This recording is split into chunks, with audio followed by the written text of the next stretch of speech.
Welcome to my channel primary tips. আজকে তোমাদের সঙ্গে আলোচনা করব ক্লাস 3 পাতাবাহার বইয়ের সোনা গল্পটির হাতে কলমে প্রশ্নোত্তর। আগের দিন দেখো আমরা 9 পর্যন্ত আলোচনা করেছিলাম, আজকে আমরা 10 থেকে 16 পর্যন্ত আর 17 পর্যন্ত আলোচনা করব। এর আগেও ক্লাস 3 ভিডিও দেওয়া আছে, যারা দেখোনি ডেসক্রিপশন বক্স থেকে অবশ্যই ভিডিওগুলো চেক করে চ্যানেলটাকে সাবস্ক্রাইব করে পাশে থেকো, আর যারা সাবস্ক্রাইব করে আছো তাদেরকে অসংখ্য ধন্যবাদ। চলো তাহলে শুরু করা যাক। কি বলেছে দেখো, একই অর্থের শব্দ পাঠ থেকে খুঁজে নিয়ে লেখো। তাহলে অন্যগ্রাম দেখো, পাঠে কি আছে? ভিনগা, কনক সোনা, তটিনী নদী, কঙ্কন হয়ে যাবে কাকন, নীর মানে জল, নির্মল মানে হচ্ছে পরিষ্কার।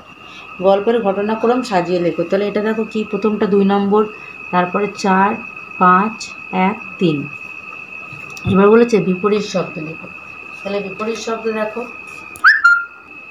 দেখো গা, শহর, উঁচু নিচু, এক, অনেক বা ভিন্ন হতে পারে, সামনে পিছনে, মিথ্যে সত্য। এবার দেখো কি বলেছে, বর্ণ বিশ্লেষণ করো। তাহলে প্রথমটা দেখো কি বলেছে, কাকন। তাহলে কয় হোসেন যোগ আ যোগ ক হোসেন যোগ অ যোগ দন্ত নয় হোসেন যোগ অ।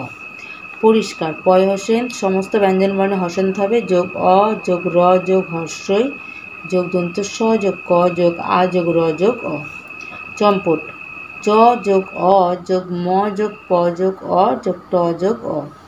যন্ত্রপাতি, তাহলে জন বর্গীয় অন্ত জ যোগ অ যোগ জন্ত ন যোগ ত যোগ র। তাহলে যন্ত্র হয়ে গেল। এবার পাতি, পয় আকার, প যোগ আর ত যোগ হর্ষই, পাতি। নদী মাতৃকা, দেখো দন্ত ন যোগ অ দ যোগ দীর্ঘি, তাহলে নদী হয়ে গেল। মাতৃকা, ম যোগ আ মা, ত যোগ রি ত্রি, ক যোগ আ কা। হিরণ্যবক্ষ, তাহলে হ যোগ হর্ষই হি, র যোগ অ র, দন্ত ন যোগ তো হচ্ছে হিরণ্য, আর ব যোগ ক পেটকানা মূর্ধন্যস্বই, বক্ষ। এবার এবার দেখো তারপরের প্রশ্ন কি বলেছে, কার্যকারণ সম্পর্ক নিয়ে নির্ণয় করে পাশাপাশি বাক্য লেখো। তাহলে মেয়ের আঁচল দিয়ে ঢেকে ঢুকে চাষি বউ কেন বাড়ি নিয়ে এলো? কারণ দেখো, এই যে যখন নদীতে স্নান করতে গিয়েছিল, সোনার গায়ে সমানে সোনা উঠে এসেছিল, সেই জন্য যাতে সারা গায়ে নদীমা তার কী করেছে, সারা গায়ে তার মেয়ের গায়ে গয়না পরিয়ে দিয়েছেন, এই জন্য তার মেয়েকে আঁচল দিয়ে ঢেকে ঢুকে চাষি বউ বাড়ি নিয়ে এলো। তারপর কি বলেছে, মা পাগলের মতো বাজাতে লাগলো ঢং ঢং ঢং। কেন বাজাতে লাগলো? দেখো, চাষি কি করেছিল, তার বাড়িতে বিপদ হবে বলে সে বাড়িতে কি লাগিয়েছিল, ঘন্টা লাগিয়েছিল। তো যখন সোনার মা দেখলো যে চোরে তার মেয়েকে নিয়ে পালিয়েছে, সেই জন্য তখন সে পাগলের মতো বাজাতে লাগলো ঢং ঢং ঢং। আপনার মেয়ের কথা শুনে যন্ত্রপাতি নিয়ে এসেছি। তাহলে তারা কি কার্য এবং কারণ, তাহলে কী করতে যন্ত্রপাতি নিয়ে এসে, দেখো এই যে যন্ত্রপাতি নিয়ে এসছে। কারা এসেছিলো? সরকারের লোক এসেছিলো সোনা খুঁজতে। তুই যেন জলের মাছ, কেন বলেছিল এই কথা? কারণ দেখো, কারণ সে কি করে, নদীমাতৃকা বন্ধুদের নিয়ে নদীতে সাঁতার কাটে, এবেলা ওবেলা 1 ঘন্টা, এবেলা 1 ঘন্টা। আমরাও সাঁতার জানি, কিন্তু তুই যেন জলের মাছ। তাহলে এটাকে তার বন্ধুরা তাকে সাঁতার কাটার জন্য বলেছে। এবার দেখো বলেছে বাক্য রচনা। হামাগুড়ি, তাহলে আমার ছোট ভাই হামাগুড়ি দেয় হনহনিয়ে। রামবাবু স্টেশনের দেখিয়ে ট্রেন ধরার জন্য হনহনিয়ে ছুটে গেলেন। ইঞ্জিন, ইঞ্জিন ছাড়া গাড়ি অচল। অদ্ভুত, আমি চিড়িয়াখানায় গিয়ে অদ্ভুত এক প্রাণী দেখেছি। পিশাচ, আমার ঠাকুরদার কাছে আমি পিশাচের গল্প শুনেছি। তারপর কি বলেছে দেখো, বাক্য বাড়াও।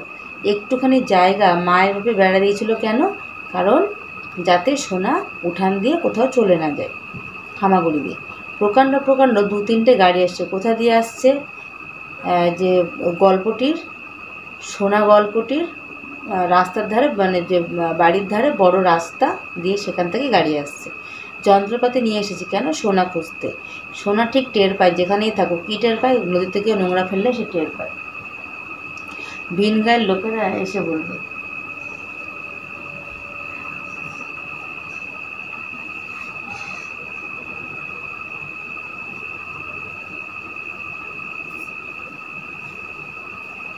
ভিন গায়ের লোকেরা এসে বলল, কি বলে? ভিন গায়ের লোকেরা এসে বলে, বাহ, তোমাদের নদীটা তো খুব পরিষ্কার। নদীতে কোন প্রাণী বাস করে? নদীতে অনেক রকম প্রাণী বাস করে, যেমন মাছ, কুমির, পানকৌড়ি, হাঁস পাখি, নানান ধরনের কাঁকড়া, এরা নদীতে থাকে। সাঁতার কাটতে পারে এমন কোন পাখি? হাঁস পাখি হতে পারে, পানকৌড়িও হতে পারে।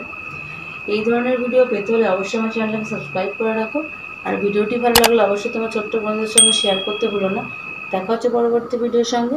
সবাই ভালো থেকো, সুস্থ থেকো, টাটা।